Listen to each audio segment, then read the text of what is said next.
Hello foodies तो देव्यानीज kitchen में तमारू स्वागत है। आज આપણે બનાવીશું ગુજરાતી ફેમસ દાળ ઢોકળી રેસીપી। દાળ ઢોકળીનું નામ સાંભળતા જ મોઢામાં પાણી આવી જાય છે અને આ એવી રેસીપી છે કે જે મોસ્ટ ઓફ બધા ઘરે જ બનાવીને ખાતા હોય છે। રેસ્ટોરન્ટમાં કોઈ સ્પેશિયલ દાળ ઢોકળી ખાવા માટે નથી જતા।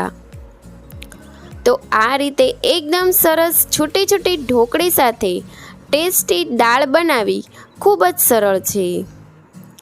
जो तमाराथी आ रीतनी छोटी छोटी ढोकળી ना बनती होय तो तमे आ विडियो जोईने जरूरथी बनावजो। एकदम टेस्टी अने परफेक्ट दाळ ढोकળી बनशे।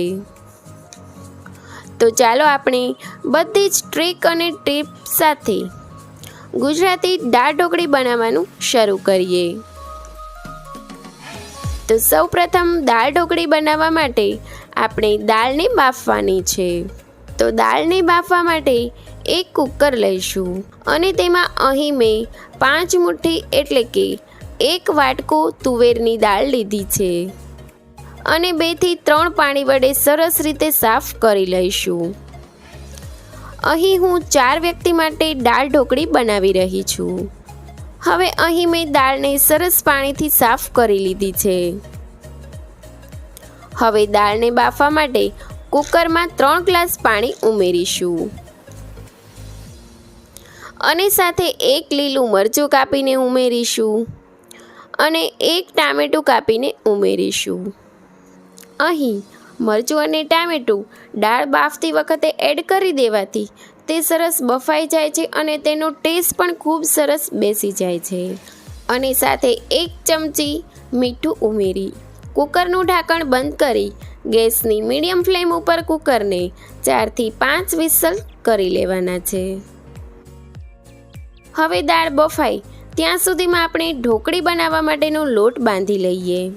તેની માટે અહીં આપણે એક બાઉલ લઈશું અને તેમાં 1 વાટકી ઘઉંનો ઝીણો લોટ અને 1 ચમચો ચણાનો લોટ, અડધી ચમચી મીઠું, અડધી ચમચી હળદર પાવડર, 1 ચમચી લાલ મરચું પાવડર, અડધી ચમચી ધાણા જીરું પાવડર, ચપટી અજમો અને 2 ચમચી જેટલું તેલ નાખીશું અને હવે હાથની મદદથી સરસ રીતે મિક્સ કરી લઈશું અને થોડું થોડું પાણી નાખતા જઈ મીડિયમ એવો લોટ બાંધી લેવાનો છે। અહીં લોટ બાંધવામાં એ વાતનું ખાસ ધ્યાન રાખવાનું છે કે લોટ ઢીલો ન થઈ જાય, નહીં તો ઢોકળી દાળમાં નાખ્યા પછી છૂટી નહીં રહે અને ચીપકી જશે। હવે આ ઢોકળીનો લોટ તૈયાર છે તો તેને 10 થી 15 મિનિટ રેસ્ટ કરવા મૂકી દઈશું। હવે આપણે દાળ ઢોકળી સાથે ખવાતા ભાત બનાવી લઈએ।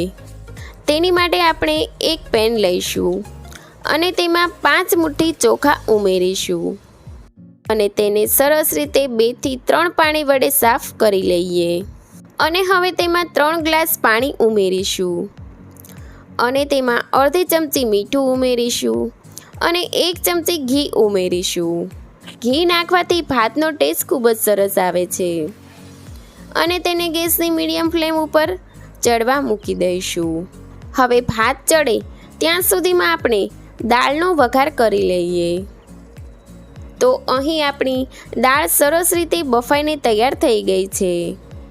તો તેમાં બ્લેન્ડરની મદદથી દાળને સરસ રીતે ક્રશ કરી લઈએ।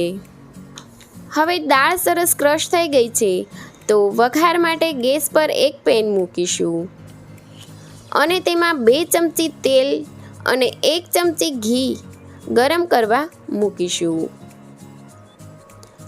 તેલ અને ઘી બંને ગરમ થઈ જાય એટલે તેમાં 1 ચમચી રાઈ ઉમેરીશું અને રાઈ સરસ રીતે ફૂટે એટલે તેમાં આપણે અડધી ચમચી આખું જીરું ઉમેરીશું, સાથે ચપટી હિંગ, મીઠા લીમડાના પાન, તજ લવિંગ અને તમાલ પાન ઉમેરીશું અને અડધી ચમચી હળદર અને 1 ચમચી લાલ મરચું પાવડર ઉમેરીશું અને ક્રશ કરેલી દાળ એડ કરી દઈશું। હવે બધી જ દાળ ઉમેરી તેમાં 2 ગ્લાસ પાણી ઉમેરવાનું છે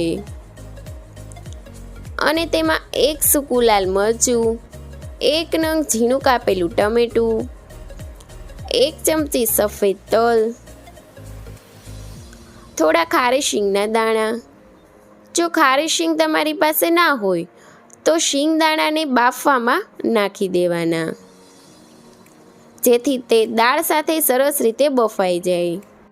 થોડી સૂકી દ્રાક્ષ, 1 નાની વાટકી કાજુના કટકા, 1 ચમચી ખમણેલું સૂકું ટોપરું, મસાલામાં અડધી ચમચી ધાણા જીરું પાવડર, 1 નાની ચમચી લાલ મરચું પાવડર અને 5 થી 6 ચમચી ખાંડ ઉમેરીશું. તમે જો ગોળ ખાતા હો તો તમારે ગોળ નાખવાનો અને 2 લીંબુનો રસ ઉમેરી બધું જ સરસ રીતે મિક્સ કરી લઈએ અને હવે દાળને મીડિયમ ફ્લેમ ઉપર ઉકળવા દેવાની છે અને દાળ ઉકળે તેની સાથે જ આપણે ઢોકળી ઉમેરી દેવાની છે.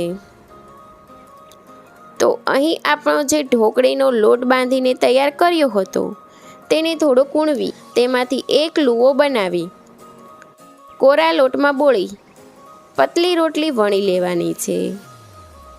આ રીતે પતલી રોટલી વણી ચપ્પુની મદદથી ત્રિકોણ અથવા તમારા મનપસંદ શેપમાં કાપી લેવાની છે. હવે આ રીતે કટ કરી ઉકળતી દાળમાં ઢોકળી ઉમેરી દઈશું અને હવે બાકીના લોટમાંથી પણ આ રીતે ઢોકળી વણી દાળમાં ઉમેરી દેવાની અને 7 થી 8 મિનિટ આ રીતે દાળને ઉકળવા દેવાની, જેથી દાળમાં રહેલી ઢોકળી એકદમ સરસ ચડી જાય. તમારે જ્યારે દાળ ઉકળતી હોય ત્યારે જ ઢોકળી નાખતા જવાની, નહીં તો ઢોકળી છે એકદમ છૂટી નહીં રહે. હવે ઢોકળી આ રીતે સરસ 8 થી 10 મિનિટ ઉકળીને ચડી જાય એટલે ગેસની ફ્લેમને બંધ કરી દેવાની અને હવે આ તૈયાર થયેલી ઢોકળીને આપણે સર્વિંગ પ્લેટમાં કાઢી લેવાની છે.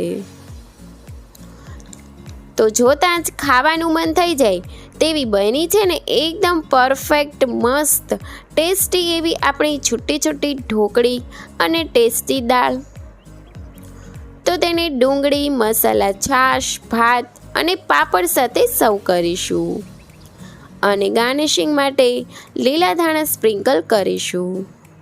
તો ફ્રેન્ડ્સ, રેડી છે આપણી એકદમ મસ્ત ટેસ્ટી ગુજરાતી દાળ ઢોકળી રેસીપી.